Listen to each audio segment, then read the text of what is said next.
Sadaka Talks Forum edisi ke-6 malam ini kembali hadir dengan tema Anugerah Peradaban Islam untuk Nusantara dengan narasumber Penasehat Keraton Yogyakarta dan tokoh Masjid Jogokarian Ustadz Muhammad Jazir ASP dan peneliti INSIS, sejarawan dan pengurus PP Persis Dr. Tiar Anwar Bakhtiar. Hadirin dan pemirsa, kita sambut moderator Sadaka Talks Forum, Bang Afwan Riyadi. Bismillahirrahmanirrahim. Assalamualaikum warahmatullahi wabarakatuh. Alhamdulillahirrahmanirrahim. Wassalatu wassalamu ala asrafil anbiya'i wal mursalin Nabiyina Muhammadin wa ala alihi wa sahbihi ajma'in amma ba'd. Yang kami hormati para pemirsa sekalian Sadaka Talks Forum yang berbahagia. Alhamdulillah berbahagia sekali saya dapat kembali menjumpai Anda dalam Sadaka Talks Forum edisi yang ke-6. Dan ini adalah akhir dari trilogi peradaban Islam di Nusantara, luar biasa. Jadi semoga Bapak, Ibu-Ibu, semua pemirsa yang mengikuti dari Sadaka Talks Forum keempat, kelima dan 6 dapat semakin meresapi bagaimana menjadi seorang Muslim di Nusantara kita yang tercinta ini, insya Allah. Salam salam juga tak lupa kita aturkan pada junjungan kita Nabi besar Muhammad SAW serta para sahabat, para kerabat dan umat yang setia hingga akhir zaman. Dan tentu kita sangat berterima kasih kepada para duat, para ulama yang telah jauh-jauh datang ke Nusantara untuk menyebarkan Islam sehingga pada hari ini kita bisa menjadi seorang Muslim tanpa kita harus memintanya. Masya Allah, ini sebuah kenikmatan luar biasa dari Allah SWT. Dan pada kesempatan malam hari ini kita akan membahas mengenai anugerah peradaban Islam untuk Nusantara. Harapan kita setelah malam hari ini kita semakin bersyukur menjadi seorang Muslim di Indonesia dan bagaimana kita harus bersikap. Pada malam hari ini kita akan mendatangkan dua orang narasumber yang luar biasa. Yang pertama adalah Ustadz Muhammad Jazir. Beliau adalah Penasehat Keraton Yogyakarta dan juga Ketua Dewan Pembina Masjid Jogokarian. Beliau akan membahas sedikit tentang peradaban Nusantara sebelum dan sesudah Islam. Dan acara hari ini bisa terlaksana karena mendapat support dari rekan-rekan kami yang berikut ini. Yang pertama adalah The Cuci. The Cuci adalah sebuah perusahaan wakaf bergerak di bidang pencucian karpet dan juga furniture. Yang ingin dicuci karpetnya ataupun furniture-nya bisa menghubungi The Cuci melalui website serta nomor telepon yang tertera di layar. Serta parfum Salat Fardu Qalbun Salim. Ini parfumnya ada 5 macam karena setiap kita salat fardu kita memiliki menggunakan parfum yang berbeda. Parfum subuh, zuhur, asar, maghrib, dan isya. Jika Bapak Ibu tertarik dengan parfum ini, agar semangat lebih mencintai sholat kita lebih khusyuk, ya, Bapak Ibu bisa menghubungi nomor yang tertera di bawah itu. Atau menghubungi Instagram. Dan juga kami ajak Bapak-Bapak Ibu-Ibu sekalian, jika ada kelebihan dana untuk membantu program kami yaitu Sekolah Tahfidz Quran Khusus Putri Kartini. Tempatnya ada di Turki Selatan bagi para pengungsi Suriah dan juga Palestina. Bapak-bapak, ibu-ibu, saudara sekalian yang ingin membantu dapat melalui link yang ada di bawah. Ya, kitabisa.com/bantu pendirian Sekolah Quran Kartini. Ini nomor rekening untuk donasi-donasi yang lain. Berapapun donasi Anda, sangat berarti bagi mereka. Bapak, ibu-ibu juga dapat menggunakan QRIS, ya, QRIS melalui QR code yang ada di sebelah kiri layar kita.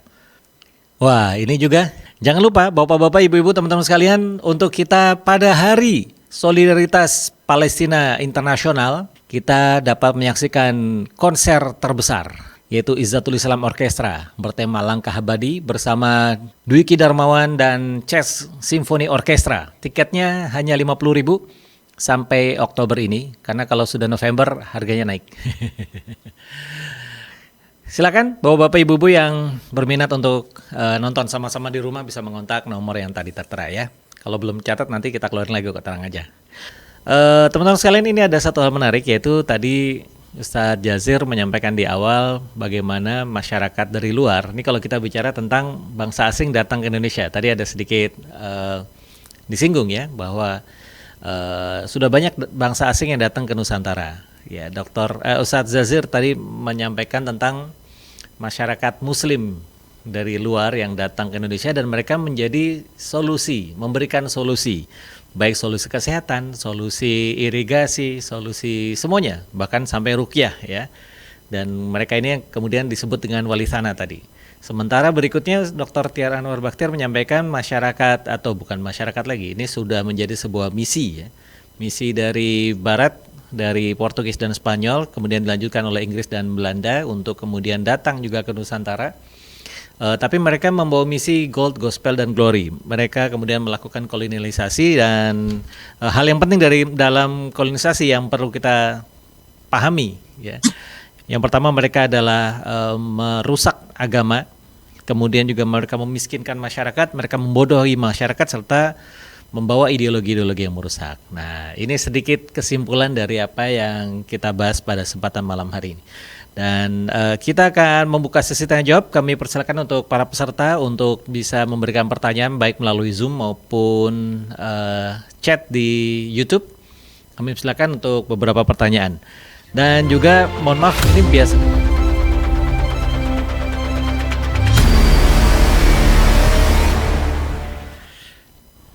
Ya. Dan mohon maaf jika nanti ada beberapa teman-teman yang mungkin pertanyaannya tidak sempat kami bacakan karena memang biasanya bertanya banyak sekali sehingga waktu kita tidak mencukupi. Baik, pertanyaan pertama ini untuk sudah masuk alhamdulillah dari Ustadz Rofiki untuk Ustadz Jazir ya. Ustadz Jazir ada dua paling tidak. Yang pertama Ustadz Jazir, jika peradaban pra-Islam meninggalkan candi, tadi sudah disampaikan ada Candi Prambanan, Candi Borobudur, Candi Prambanan dari Wangsa Sanjaya, Candi Borobudur Wangsa Sailendra, dan Candi Pelausan yang merupakan sinkretis dari Sanjaya dan Sailendra. Maka peradaban Islam apa warisan yang paling menonjol yang mungkin bisa menjadi catatan utama kita? Dan yang kedua, apakah ada karya catatan atau literasi yang ditinggalkan oleh peradaban Islam di Nusantara? Gitu. Monggo Ustaz Jazir. Nggih. Ya, peradaban Islam meninggalkan banyak sekali jejak. Yang pertama adalah terbentuknya rasa kebangsaan Indonesia. Ya, jadi Sabang Merauke itu kenapa bisa disatukan? Itu karena dahulu disatukan dengan satu bahasa, yaitu bahasa Melayu. Bahasa Melayu itu 70% adalah bahasa Arab. Karena bahasa-bahasa lokal dengan literasi dan huruf lokal itu tidak bisa. Misalnya orang Sumatera tidak akan bisa membaca huruf Jawa, bahasa Jawa ya. Nah, maka karena kerajaan-kerajaan itu Islam, maka hurufnya yang digunakan adalah huruf Arab. Ya. Ada kalau di Sumatera disebut Arab Melayu, di kawasan Malaysia disebut Jawi. Kalau di Jawa ini disebut Arab Pegon. Tapi semuanya basicnya adalah Arab. Jadi Sabang Merauke itu disatukan menjadi satu kesatuan kebangsaan.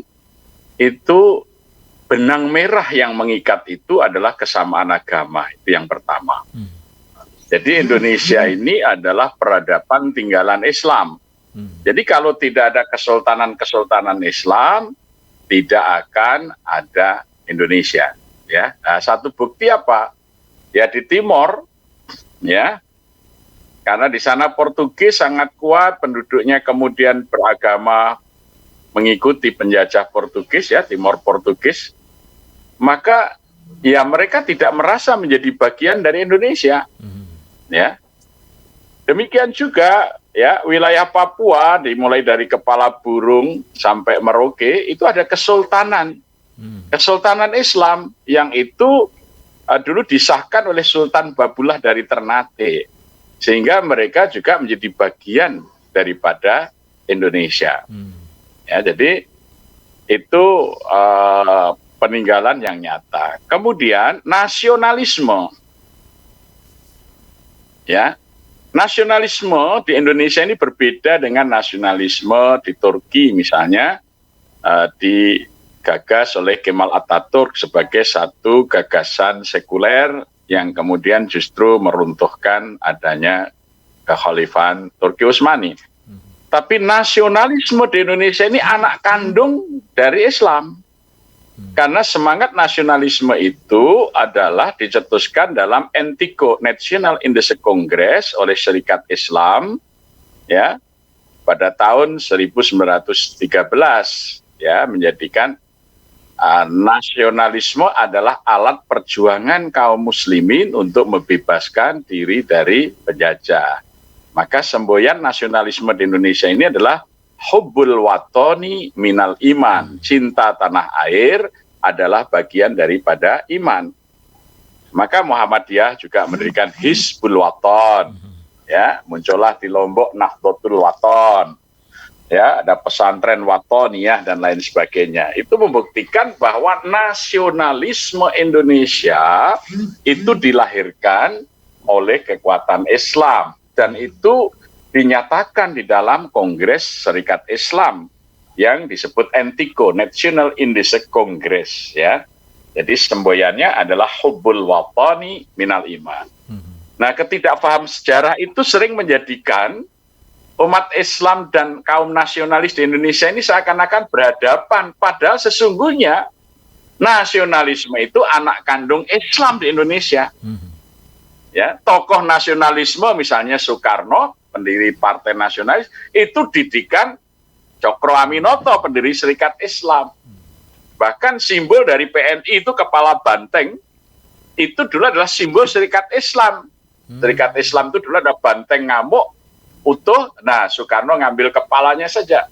Ya, jadi itu kita karena tidak mempelajari sejarah, kemudian nasionalisme ini diambil oleh orang sekuler, dan orang Islam yang tidak paham sejarah menganggap nasionalisme di Indonesia ini sama dengan di Turki, anti-Islam. Bahkan dikatakan nasionalisme itu paham Yahudi. Padahal di Indonesia itu nasionalisme itu dilahirkan oleh Serikat Islam. Ya, waktu itu tema dari kongresnya itu, NTICO itu temanya adalah ya, kapitalisme berdosa dan bersatulah kaum melarat. Itu tema dari NTICO yang kemudian di dalam NTICO itu melahirkan nasionalisme itu adalah alat perjuangan. Ya, jadi itu nasionalisme Indonesia ini juga warisan daripada peradaban Islam di Indonesia. Apalagi warisan-warisan yang bersifat benda. Jadi misalnya tata ruang di Indonesia ini disebut catur gatra tunggal, ya, pusatnya masjid, depannya alun-alun, ya, kemudian keraton atau istana dan pasar, itu catur gatra tunggal, sentralnya adalah masjid. Jadi dulu di kota-kota di seluruh Indonesia itu 0 kilometernya itu masjid. Di depan masjid kantor pemerintahan, di depannya ada alun-alun, di depannya ada pasar. Itu peradaban Islam. Sebelum Islam tidak ada seperti itu. Tidak ada di depan candi pasar, nggak ada. Pasar itu kelengkapan ya untuk orang berkumpul. Berkumpulnya di mana? Di masjid. Nah, siapa pemimpinnya? Raja, sultan. Maka tinggalnya sultan di depan masjid. Ya, bupati, gubernur depan masjid.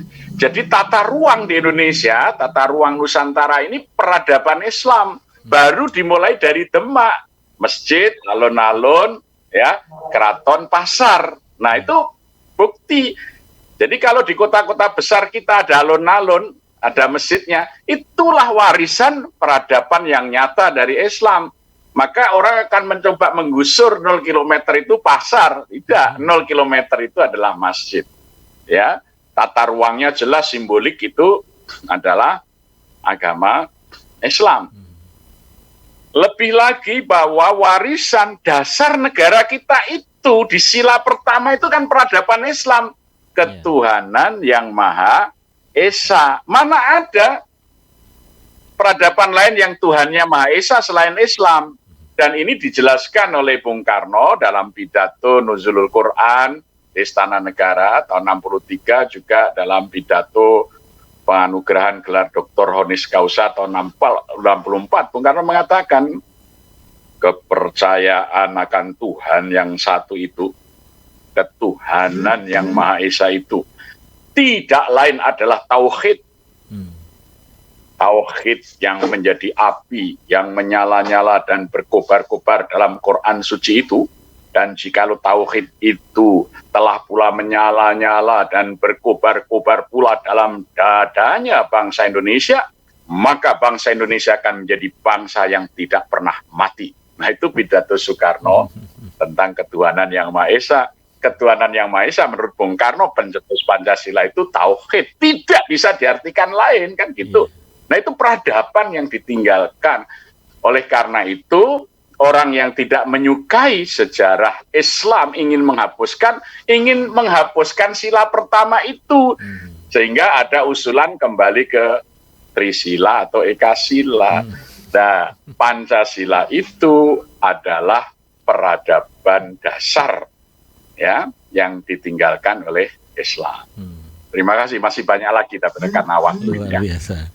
Masya Allah, jazakallah khair Ustaz. Betul juga kalau kita buka sesi pertanyaan semakin dalam di pembicaraan kita ya. Baik, ini ada pertanyaan juga untuk Dr. Tiar. Ini kita bergantian ya. Setelah Dr. Tiar nanti juga saya kembalikan pertanyaan untuk Ustaz Jazir. Mohon maaf, tadi ada di atas. Ya, dari Pak Zulkifli di Riau. Banyak anggapan di masyarakat yang mengatakan bahwa wilayah bekas jajahan Inggris lebih maju daripada bekas jajahan Belanda. Ya, kita lihat ya, Indonesia, Suriname tentu tidak lebih baik daripada Malaysia atau Amerika Serikat atau Australia begitu ya. Apakah anggapan ini benar atau salah? Tapi mungkin saya sedikit tambahkan. Ini kenapa bisa demikian, Gus? Ya, baik. Terima kasih Bang Afwan ya. Jadi saya kira ini teori yang terlalu simplifikasi sebenarnya. Karena ada juga kan kawasan jajahan dari Inggris yang nggak maju, kayak misalnya Bangladesh, kemudian Pakistan, itu kan bekas Inggris juga, India bekas Inggris juga, jadi nggak semuanya. Jadi sebenarnya urusan maju nggak maju itu bukan soal bekas dijajah siapa, tapi adalah soal keseriusan dari orang-orangnya dalam mengelola kawasan. Jadi kalau saya lihat orang-orang Malaysia itu ya semenjak zaman Tengku Abdul Rahman, kemudian Mahathir dan sebagainya gitu, itu serius sekali tuh. Contoh misalnya ya, bagaimana Mahathir Muhammad dia memulai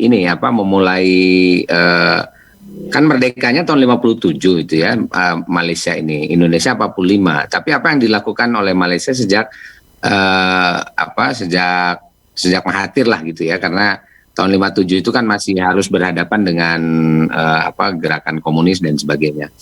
Nah, jadi ketika Mahathir dia memulai kekuasaannya bersama-sama dengan Soeharto, itu dua-duanya sama-sama dibantu oleh negara-negara Eropa kan, Amerika dan Eropa. Kalau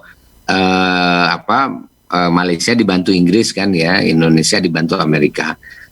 Intinya ginilah sederhananya, dua-duanya sama-sama minjem gitu mau bangun bangsa itu. Tapi bedanya kalau Mahathir dia pinjem banyak uang untuk pendidikan. Jadi dia mencetak SDM sangat luar biasa, dikirimkan anak-anak Malaysia dengan beasiswa penuh sekolah dalam berbagai macam bidang untuk bisa nanti mengisi kemerdekaannya lah kira-kira gitu. Kalau Indonesia, Soeharto pinjam duit itu bangun jalan, bangun gedung gitu. Nah, hasilnya nanti tahun 90 utang Indonesia tetap tinggi, Malaysia tahun 90 dia panen SDM gitu. Ketika 90 panen SDM, kita lihat ya bagaimana pertumbuhan Malaysia pada tahun 90 itu sudah cukup baik ya, perbaikan terhadap kawasannya itu. Dan sehingga kalau kita lihat ya, ini bukan faktor bekas Inggris atau bekas Belanda, tapi karena keseriusan saja ya, siapa yang mengelolanya serius, insya Allah sebetulnya maju gitu. Saya kira begitu ya. Baik, terima kasih Mas Afwan. Jazakallah khair Ustaz. Ya, saya teringat ketika saya masih kuliah dulu, dikatakan bahwa anggaran pendidikan satu kampus di Malaysia, satu kampus saja itu sama dengan anggaran pendidikan semua kampus di Indonesia. Semoga Ya, betul sekali. akhirnya memang kembali ke keseriusan dari pemerintahan itu sendiri ya, bagaimana mengelola bangsanya. Iya, iya, betul. Jazakallah khair. Baik, Ya. kembali ke Ustadz Jazir. Ustadz Jazir ini mohon maaf, ada pertanyaan dari Syifa Izati dari Bekasi. Mengapa agama Nasrani banyak dianut oleh orang-orang Jawa ya? Padahal jelas agama yang dibawa itu atau Nasrani tadi itu adalah agama para penjajah. Ya. Bagaimanapun juga merugikan negara katanya. Ini bagaimana Ustadz Jazir? Mungkin analisisnya dari Ustadz Jazir nih sebagai orang Jawa. Ya, sebetulnya orang Jawa yang menganut Nasrani itu juga sangat kecil ya. Di masa Belanda, itu Belanda melakukan politik pembelahan kelas masyarakat. Dibuat namanya Indische Stadregeling. Indische Stadregeling. Jadi aturan yang mengatur bahwa kewarganegaraan Hindia Belanda itu ada 3 tingkatan. Yang pertama adalah tingkatan yang paling utama adalah orang-orang Belanda dan Eropa. Ya. Kelas yang kedua adalah Tionghoa dan Timur Asing. Kemudian kelas yang ketiga adalah para inlander atau pribumi atau bumi putra. Jadi ini kelas yang paling rendah. Jadi misalnya kalau dulu di kereta api itu di kelas yang bagus sudah ada tulisan ya, pribumi dan anjing dilarang masuk gitu ya. Jadi pribumi ini kelasnya dikelaskan sama dengan anjing ya, itu. Jadi sangat rendah, sangat hina.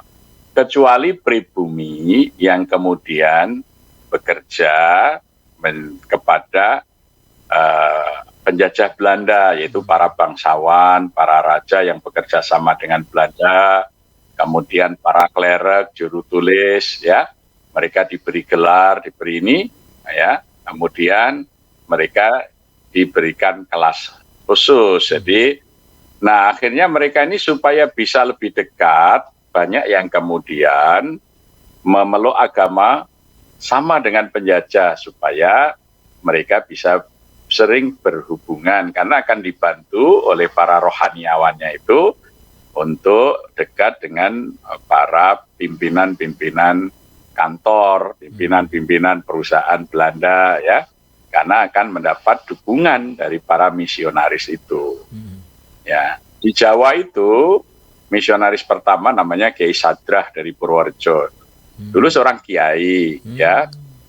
Tetapi kemudian karena kehidupan menderita dan susah, kemudian dia diambil sebagai keluarga dari seorang administratur Belanda yang kaya, dan dia ya diberikan kecukupan, diberikan penghormatan sekelas dengan anak-anak Belanda. Nah, pada akhirnya dia juga tertarik begitu. Itu di masa kolonial, tapi jumlahnya amat sangat sedikit. Nah, di Jawa terjadi banyak perpindahan agama itu ketika terjadi krisis politik setelah tahun 65. Nah, itu kebetulan banyak sekali orang-orang yang diindikasikan terlibat PKI, G30S.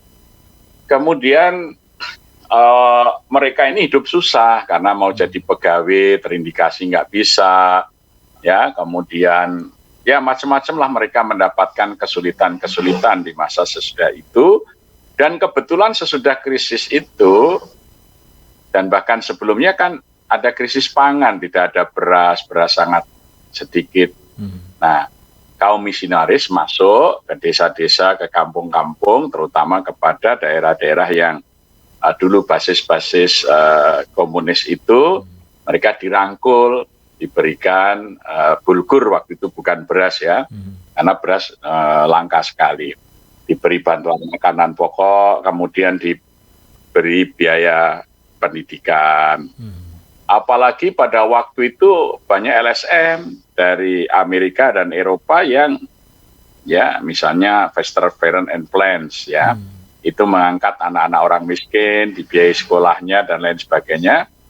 Ya, kemudian berkewajiban surat menyurat. Nah, dari situlah kemudian lembaga-lembaga sosial kemasyarakatan, LSM-LSM dari Eropa itu dimanfaatkan para misionaris untuk mengenalkan agama agama. Tetapi sekali lagi jumlahnya tidak banyak. Jadi misalnya saja di Yogyakarta itu gereja pertama itu baru ada tahun 1922. Ya, itu dulu digunakan untuk beribadah Bumi Putra yang menjadi tentara Kedil, tentara Belanda yang umumnya berasal dari Ambon, ya, dari NTT, itu disebut dengan Sinyo dulu, Sinyo Ambon. Nah, mereka ini karena agamanya sudah sama dengan Belanda dan mereka memang pasukan Belanda, maka mereka memerlukan fasilitas rumah ibadah, maka didirikanlah gereja loji kecil. Itu tahun 1922, itu baru ada gereja pertama di Yogyakarta. Ya. Tapi gereja pertama, kemudian yang kedua, Belanda ini kemudian membangun tempat tinggal mencari udara dingin di daerah Gunung Merapi. Mereka membangun villa-villa. Lah kemudian para pengelola villa itu sering diajak turun ke kota oleh Belanda, tapi di hari Minggu dibawa ke gereja. Akhirnya kawasan Merapi itu banyak kemudian orang Jawa yang menjadi Nasrani karena tadi melalui memperkerjakan mereka, ya, mengenalkan itu melalui seperti itu. Tapi sekali lagi sampai sekarang pun jumlahnya tidak besar, ya, tidak besar, ya. Jadi kalau dihitung prosentasenya dengan komunitas Jawa itu sedikit, ya, tidak ada 20%, ya. Nah, jadi itu, jadi yang pertama itu karena perlakuan terhadap kewarganegaraan. Jadi kalau dia beragama sama dengan penjajah mendapat perlakuan yang lebih baik, maka orang-orang yang nggak tahan ingin mencari kemuliaan, ingin mencari kedekatan, ya, dengan para bosnya, mereka menggunakan media agama itu untuk bergabung, ya. Kemudian yang kedua tadi, setelah peristiwa politik 65, krisis ekonomi 65, ya, itu banyak sekali orang tersisihkan, ya, terutama korban-korban, ya, politik. Ya, maka banyak sekali dari keturunan-keturunan yang korban politik ini banyak yang kemudian berganti agama karena mereka mendapat uluran tangan, ya, di saat-saat sulit. Sementara orang Islam mau mengelurkan waktu itu terhambat karena konflik politiknya, ya. Nah, ini jadi ini kita perlu waspada juga, ya, perlu waspada juga. Masa pandemi ini, ya, bisa terjadi kalau panjang nanti krisis pangan. Kalau dulu ketika krisis pangan misionaris menyiapkan diri sehingga orang lapar dikasih, nah mestinya masjid saat ini sudah harus mempersiapkan diri jangan sampai terjadi pemurtadan. Fenomena yang menarik lagi ketika peristiwa gempa di Jogja 2006, itu juga terjadi ledakan migrasi agama. Karena mereka yang jadi korban gempa pada waktu itu banyak mendapat pertolongan dari LSM asing, terutama mereka yang kemudian mengalami kecacatan seumur hidup. Mereka dilatih untuk membuat barang-barang seperti furniture, ya.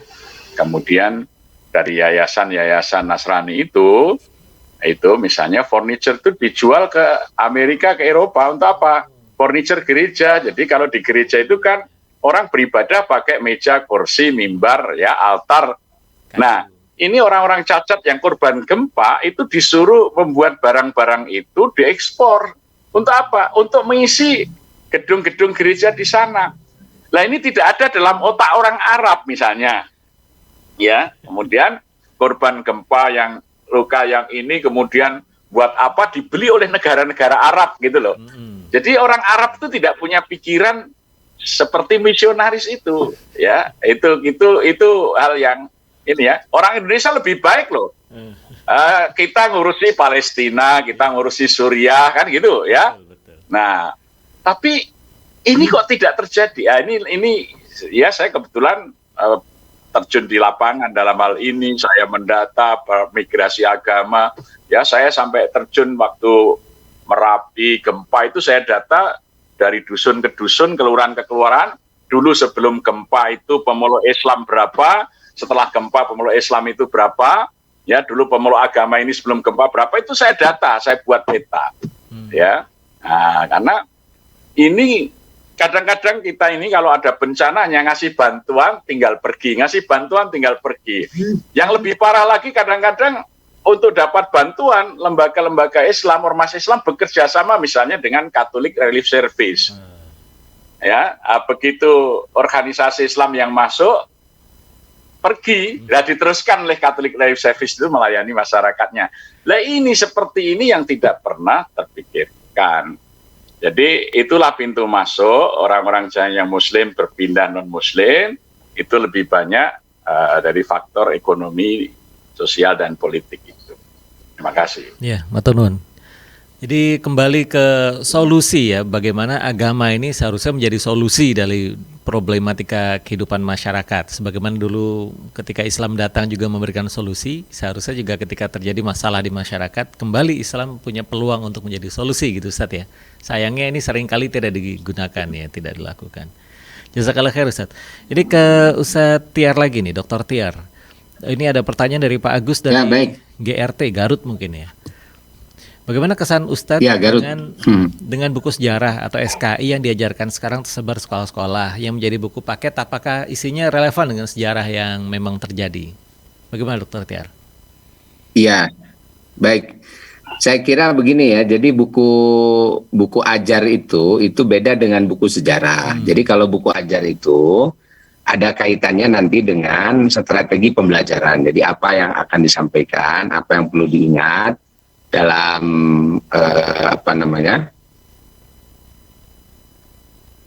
Wah, putus ya.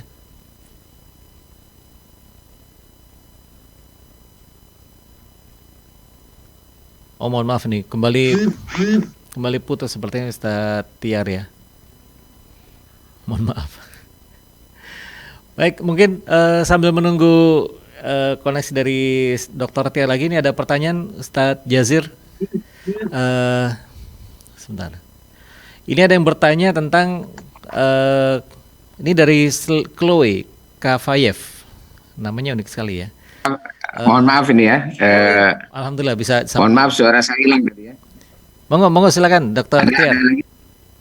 Ya, saya jawab dulu yang tadi itu. Ya, jadi begini, jadi yang namanya buku sejarah itu kan sesuai dengan tujuan pembelajaran. Jadi tujuan pembelajarannya untuk apa? Nah, nanti disesuaikanlah itu buku-buku ajar untuk peserta didik. Nah, kelihatannya di Indonesia ini ya, terutama di sekolah-sekolah, di Madrasah Sanawiyah, Madrasah Aliyah, pembelajaran sejarah kebudayaan Islam itu masih belum kelihatan sebetulnya mau mengajarkan apa terhadap anak didik kita ini. Jadi masih agak mengambang gitu ya, tidak ke barat, tidak ke timur, la syarqiyah wal gharbiyah, sehingga menyebabkan buku-buku paket ajar sejarah kebudayaan Islam ini banyak yang dia tidak jelas ini mau menyampaikan apa.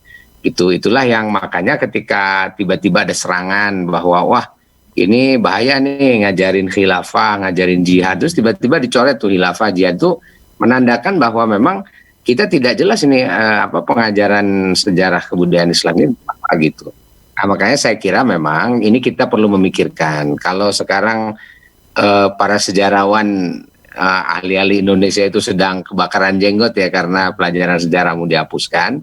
Itu sebetulnya dalam konteks pengajaran sejarah Islam juga para pengajar sejarah Islam itu harus sudah mulai mereaktualisasi kembali pengajaran sejarah itu fungsinya untuk apa nanti sejarah kebudayaan Islam itu. Itu yang kadang-kadang kita sudah kehilangan arah ya mau kemana. Nah, mudah-mudahan saya kira di masa-masa yang akan datang perhatian kita terhadap pengajaran sejarah Islam, sekolah-sekolah Islam terutama itu akan baik dan tinggi lah gitu, karena kalau lihat buku-buku ajar sekarang ini cenderung memang tidak menarik ya buku ajar sejarah kebudayaan Islam. Baik. Begitu, terima kasih Bang Afwan. Ya, jazakallah, Dr. Tiar. Memang sejarah ini kan menjadi sebuah gambaran ya tentang bangsa kita seperti apa ya, jati diri bangsa kalau bahasa ya sering kita dengar ya. Kalau jati diri bangsa kita tidak kita teguhkan dari sekolah-sekolah, ini memang bahaya, kita khawatir jadi kehilangan identitas sebagai sebuah bangsa. Tadi juga Dr. Tiar sampaikan saham terbesar kemerdekaan kita, pembangunan negara adalah dari umat Islam gitu ya. Saya tambahin dikit lah ini ya, tambahin dikit tadi. Jadi memang gini, kenapa ada upaya menghapus pelajaran sejarah di sekolah-sekolah itu? Karena kalau kita baca sejarah serius, ya sejarah Indonesia maupun sejarah Islam di Indonesia atau secara umum lah gitu, maka kita akan ketemu bahwa Islam itu adalah faktor yang paling dominan dalam sejarah Indonesia. Kalau tadi Pak Jazir mengatakan bahwa Indonesia itu warisan sejarah Islam gitu. Jadi dia nggak bisa dilepaskan dari Islam. Sementara ada sebagian pihak itu yang tidak mau Islam itu punya saham besar. Islam itu nanti diingat sebagai pemberi morality yang sangat besar bagi lahirnya Indonesia. Nah, maka mereka yang sangat paham ini bahwa sejarah itu adalah sejarah Islam, itu pengennya hapus aja pelajaran sejarah, dianggap nggak penting, pelajaran sejarah nggak punya masa depan gitu. Sebab seperti di Turki misalnya, gagalnya sekularisme Turki itu karena orang Turki nggak bisa menghilangkan ingatan mereka tentang Utsmani. Orang Turki itu nggak ada kebanggaan lain selain bahwa mereka pernah punya Utsmani gitu. Dan itu kenapa? Karena pelajaran sejarahnya nempel terus gitu. Dan itu yang nulis sejarah tentang Utsmani sangat banyak, sehingga sekularisasi di Turki itu tidak berhasil memberikan kebanggaan baru gitu bagi orang-orang Turki. Nah, sekarang Indonesia juga gitu sebenarnya. Kita ini kalau menggali ya sejarah Indonesia secara mendalam, itu maka kebanggaan kita sebenarnya adalah ketika Indonesia ini menjadi dikelola oleh kerajaan-kerajaan Islam, Kesultanan Islam. Itu peradaban Indonesia cukup maju pada masa itu gitu, sehingga kita mestinya ya punya kebanggaan itu terhadap Islam. Nah, maka kita perlu waspada juga. Kenapa orang sekarang ini atau ada penguasa hari ini gitu ya, yang menguasai kurikulum sejarah di Indonesia itu berusaha untuk menghapuskan sejarah Indonesia itu, karena ujung-ujungnya sejarah Indonesia itu mesti adalah Islam gitu. Kira-kira begitu. Baik, jazakallah khair Dr. Tiar. Semoga kajian-kajian kita ini bisa meneguhkan kembali identitas bangsa kita, bahwa bangsa Indonesia adalah bangkit, berjaya, merdeka karena memang Islam yang sudah hadir di sini sejak ratusan tahun yang lalu begitu. Pertanyaan terakhir untuk Ustadz Jazir, ini ada dari Chloe Kafayev. Agak unik nih pertanyaannya Ustadz. Mungkin nanti juga Dr. Tia boleh menambahkan ya. Apakah benar ada keterkaitan kisah ini mungkin yang di surat Saba ya, mungkin kisah Nabi Sulaiman dengan Ratu Balkis itu terjadi di Nusantara gitu Ustadz? Ya, itu kan gagasan yang dilontarkan ya oleh teman kita itu ya, tapi dia tidak punya dasar ya. Sejarah itu kan harus punya bukti ya, ada situs, ada legenda, ada cerita rakyat, ada ini ya. Jadi itu bahan-bahannya itu ada. Jadi kalau ini kan sepertinya belum cukup untuk bisa dikaji ya, belum cukup untuk bisa dikaji. Jadi misalnya Wonosobo itu Ratu Saba ya, itu Sleman itu Sulaiman dan lain sebagainya, itu belum ya. Jadi ya kalau itu dalam teori sejarah belum bisa untuk menjadi bahan pembahasan ya. Ya, karena dia ahli matematika, sebenarnya bukan ahli sejarah itu yang mengungkapkan. Saya sangat kenal dengan beliau ya, jadi itu mengajukan wacana ya bisa saja, tetapi sejarah itu punya basic ilmunya tersendiri ya. Nah, maka diperlukan bahan-bahan yang cukup untuk bisa mendukung itu ya. Maka sebetulnya kita tidak tidak perlu untuk kemudian secara spesifik begitu, tetapi dulu pernah ketika Rektor Al-Azhar Mesir berkunjung ke Indonesia, ya, Profesor Mahmud Saltut pada waktu itu berkunjung ke Indonesia pada akhir tahun 60-an kan. Beliau mengatakan dalam pidatonya di YIN Sunan Kalijaga, beliau mengutip surat An-Nahl, ya. Wali kuli ummatin rasulan ani'budullah wa wajtanibut taghut, ya. Bahwa pada tiap-tiap bangsa telah diutus seorang rasul yang menyeru ani'budullah wajtanibut taghut, ya, sembahlah Allah dan tinggalkanlah taghut. Pada waktu itu Profesor Mahmud Saltut mengurai ada kemungkinan yang namanya, ya, Sang Buddha Siddhartha Gautama itu tidak lain adalah Nabi Zulkifli, ya, karena kata Zulkifli itu artinya yang perkasa, sedangkan Siddhartha itu juga punya arti yang sama. Mungkin di tanah Jawa ini dulu, ya, Aji Saka itu juga seorang rasul, ya, karena tiap-tiap bangsa akan diutus rasul. Bahkan Lao Tse, ya, yang menjadi sumber ajaran daripada Cina, itu juga mungkin saja seorang rasul. Itu pernah disampaikan oleh Profesor Mahmud Saltut, Rektor Universitas Al-Azhar ketika berkunjung ke Indonesia.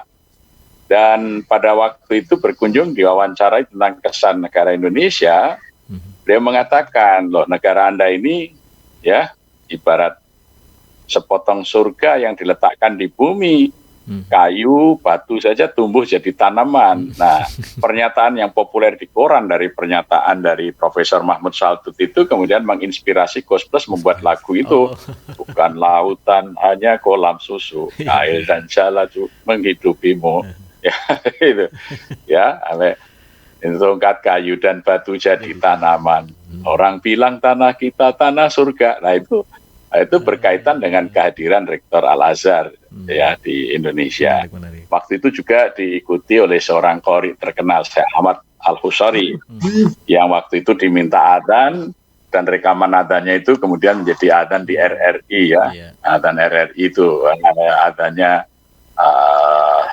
Syekh Ahmad Al-Husari yang dulu menyertai Profesor Mahmud Saltut.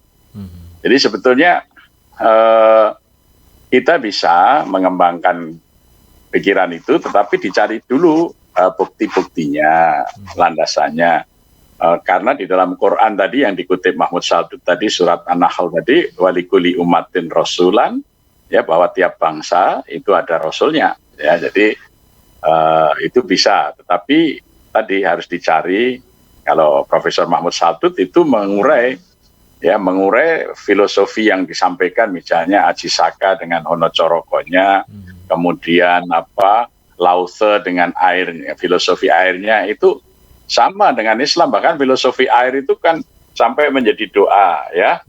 Kalau kita membersihkan diri itu bil ma'in wasaljin wal barot, misalnya gitu. Jadi saya kira banyak hal yang bisa masih dikembangkan, ya. Nah, ini menarik kalau dikupas, tapi waktunya terbatas, ya. Terima kasih, ya.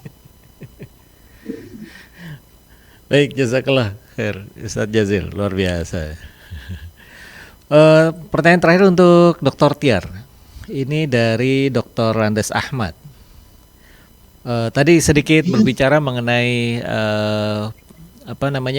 bentuk perjuangan kaum muslimin di awal-awal abad ke-20, ya, pasca kesultanan-kesultanan atau kerajaan-kerajaan itu menjadi underbow atau di bawah Hindia Belanda.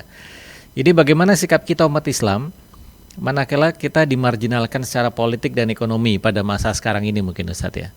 Mungkin ada perasaan sebagian kalangan umat Islam yang merasa sekarang ini secara politik dan ekonomi sedang dimarginalkan, gitu.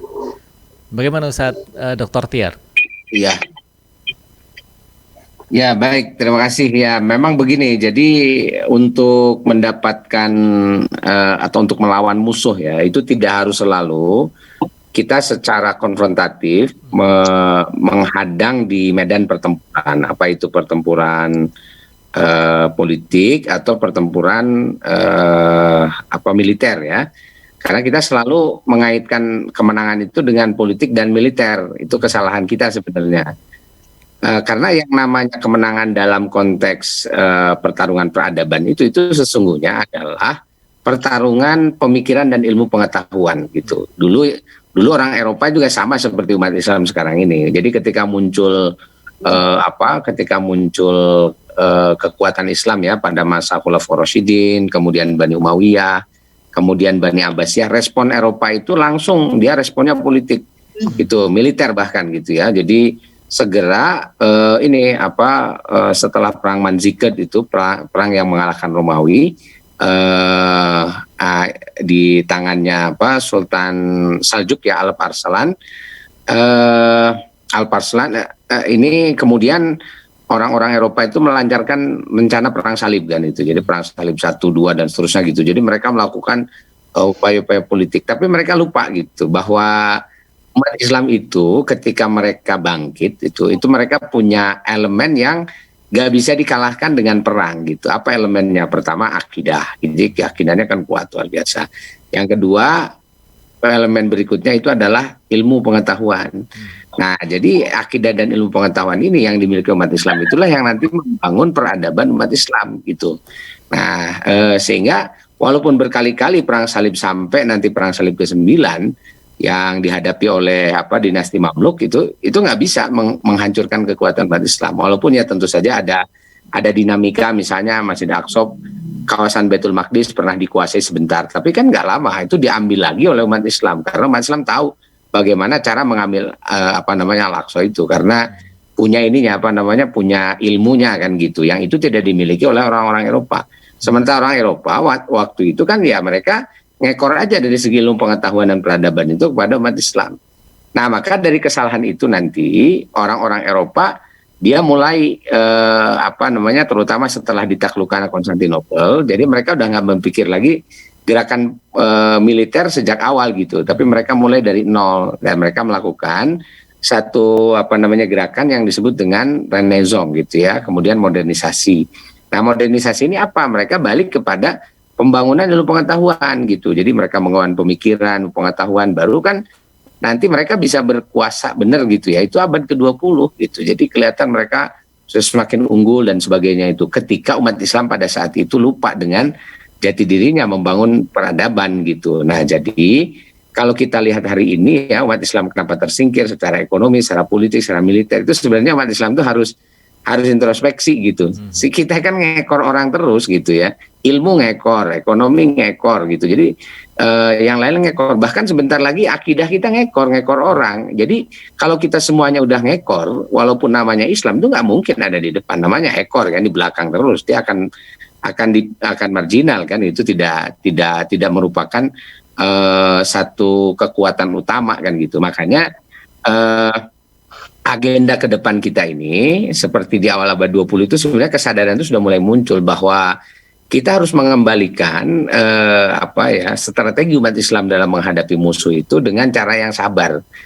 Cara yang sabar itu apa? Pertama mengembalikan keyakinan akidah ke dalam gerakan kita. Jadi akidah itu bukan cuma di masjid tapi dalam gerakan, dalam tindakan sehari-hari. Yang kedua kita mendalam ilmu kan gitu. Seperti tadi disampaikan Pak Jazid di awal bahwa Islam itu harus hadir dengan membawa peradaban, dan peradaban itu basicnya adalah ilmu. Dan kalau kita sudah jauh dari ilmu, umat Islam cuma bisa teriak-teriak aja gitu ya, diinjak teriak, terus kalah teriak gitu, cuma teriak aja kan gitu. Tapi kita tidak tahu solusinya gimana karena kita nggak punya ilmunya. Nah itulah yang sampai kapanpun umat Islam itu nggak akan pernah bisa menang. Nah makanya jangan dianggap enteng, jangan dianggap sesuatu yang tidak berharga ya. Ada usaha-usaha untuk melakukan gerakan pemikiran, yaitu gerakan pemikiran Islam, mengembalikan keyakinan Islam menjadi dasar aras bagi pengembangan ilmu pengetahuan yang nanti ini akan menjadi fundament bagi peradaban gitu.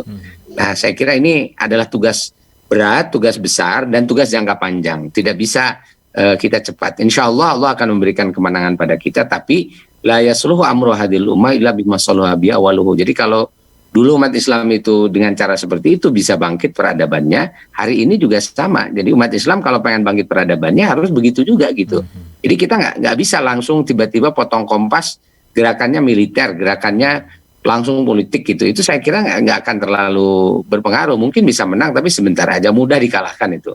Nah, kalau kita nggak punya ilmunya yang distinct itu, yang orang-orang yang musuh kita ini nggak tahu ilmu yang dipakai umat Islam itu apa. Sebenarnya umat Islam punya jurus yang tidak difahami oleh orang. Maksudnya yang tidak dimiliki orang-orang, yaitu akidah, iman, keyakinan. Yang ini bisa dipadu padankan dengan ilmu pengetahuan. Yang itu orang Eropa nggak bisa. Jadi iman mereka itu nggak bisa dipadukan dengan ilmu pengetahuan. Kalau di dalam Islam itu sangat-sangat mungkin dan bisa dilakukan. Nah, kira-kira begitu. Baik, terima kasih. Ya, jazakallah khair, Dr. Tiar. Terima kasih atas jawabannya. Dan kita sudah sampai pada akhir dari acara kita. Kami minta Ustadz Jazir untuk memberikan closing statement terkait dengan kegiatan atau apa yang dipresentasikan pada kesempatan malam hari ini. Silakan Ustadz Jazir. Baik, saya kira dakwah adalah membangun peradaban. Dan masjid adalah pusat peradaban. Dia titik 0 km dari sebuah peradaban. Jadi kalau kita ingin bangkit, maka kembalilah ke masjid. Ya, jadikanlah masjid itu solusi bagi kehidupan masyarakat. Insya Allah, dari masjid, Indonesia akan bangkit. Terima kasih. Amin, Masya Allah. Kembali ke masjid, insya Allah, untuk kita bisa bangkit. Dr. Tiar, mungkin ada sedikit closing statement, silakan.